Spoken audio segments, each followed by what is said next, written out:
एक कुटीर उद्योग एक दिन में कुछ खिलौने निर्मित करता है।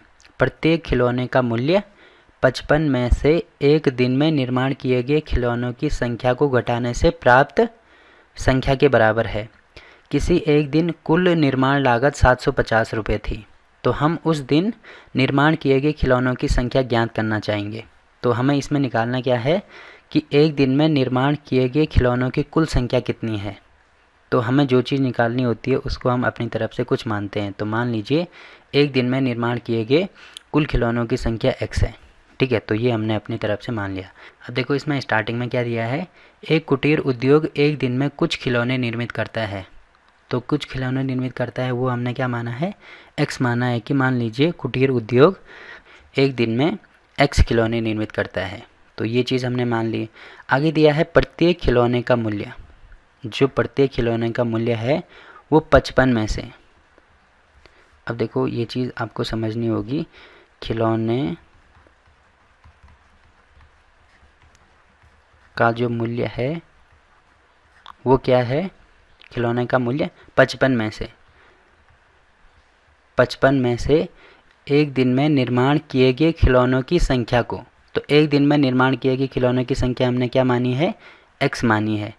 किए गए खिलौनों की संख्या को घटाने से, अगर मैं 55 में से एक दिन में निर्माण किए गए जितने खिलौने हैं इनको घटा दूं, घटाने से प्राप्त संख्या के बराबर है।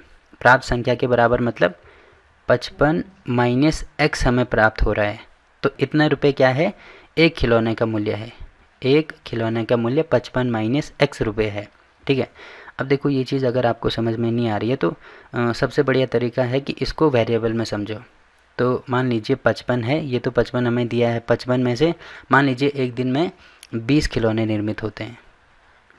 तो 55 में से एक दिन के जितने भी खिलौने निर्मित होते हैं उनमें उनको आपस में अगर मैं घटाता हूँ, 55 में से अगर मैं 20 माइनस करता हूँ तो कितना होता है, ये होता है 35। मतलब एक खिलौने का मूल्य कितना है, 35 रुपये है। अब देखो हमें एग्जैक्टली नहीं पता कि एक दिन में कितने खिलौने बन रहे हैं, तो हमने x माना है। तो 55 में से अगर मैं x माइनस करता हूँ तो इतने रुपये क्या हो जाएगा, एक खिलौने का मूल्य हो जाएगा, ठीक है। ये चीज़ आपको समझनी है। तो यहाँ तक तो हो गया। आगे हमें क्या दिया है कि किसी एक दिन, कोई भी एक दिन हो सकता है, किसी एक दिन कुल निर्माण लागत कितनी है, 750 रुपये थी। कुल निर्माण लागत का मतलब क्या है, कुल निर्माण लागत का मतलब जैसे एग्जांपल के लिए मान लीजिए एक दिन में टोटल 20 खिलौने बन रहे हैं, ठीक है, और एक खिलौने का मूल्य है 5 रुपये। तो टोटल कितने रुपए उसने उस दिन बनाए, एक खिलौने का मूल्य 5 रुपये है और टोटल 20 खिलौने बनाए जा रहे हैं। यानी अगर मैं 20 गुणा 5 करूँगा तो कितने हो जाएंगे, टोटल 25 रुपये हो जाएंगे। यानी उसके उस दिन की, एक दिन की निर्माण लागत कितनी हो जाएगी, 25 रुपये हो जाएगी। ये चीज़ आपको समझनी है, ठीक है। तो निर्माण लागत जो है, निर्माण लागत बराबर क्या हो जाएगा, एक दिन में जितने खिलौने बनाए, यानी एक दिन में बनाए गए खिलौने,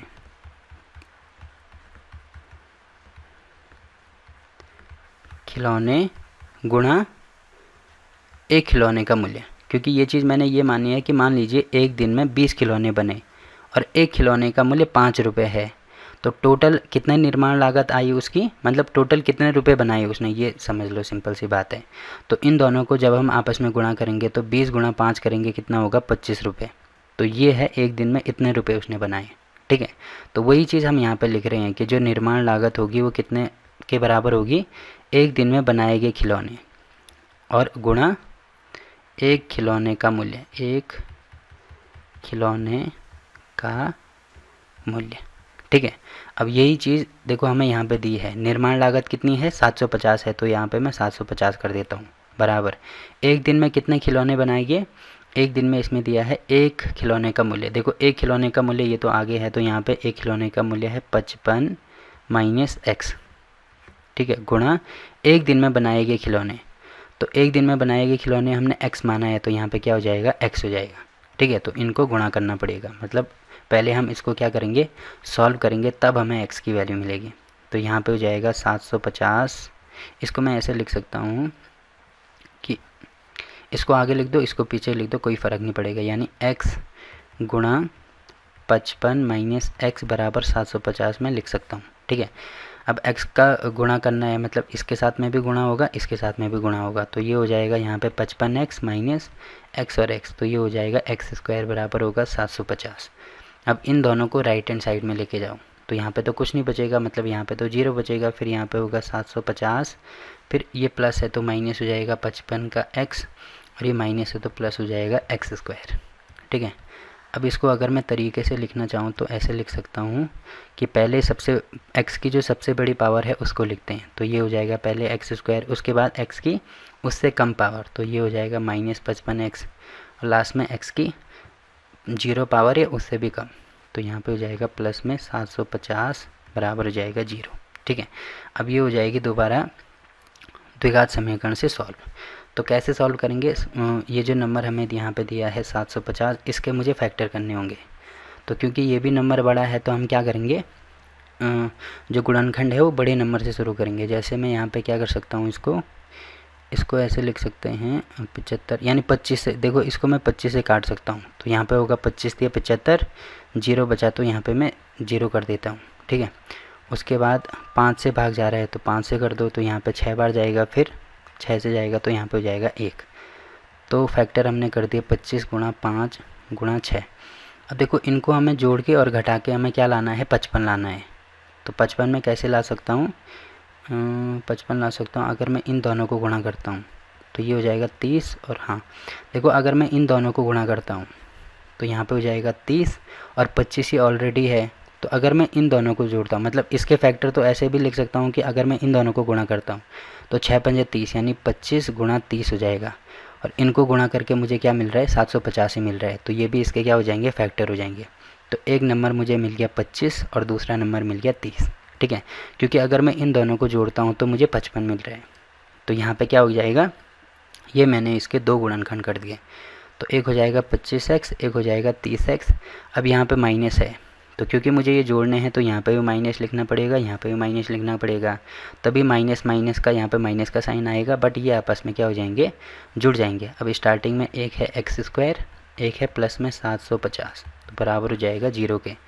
अब यहाँ से भी कुछ कॉमन निकालेंगे, यहाँ से भी कुछ कॉमन निकालेंगे, यहाँ से तो x कॉमन आ रहा है तो ये हो जाएगा x माइनस 25। यहाँ से क्या कॉमन निकालना होगा मुझे, मैं यहाँ से माइनस 30 कॉमन निकालूंगा, क्योंकि यहाँ पे मुझे x प्लस में चाहिए, तो यहाँ पे हो जाएगा x और साथ में माइनस।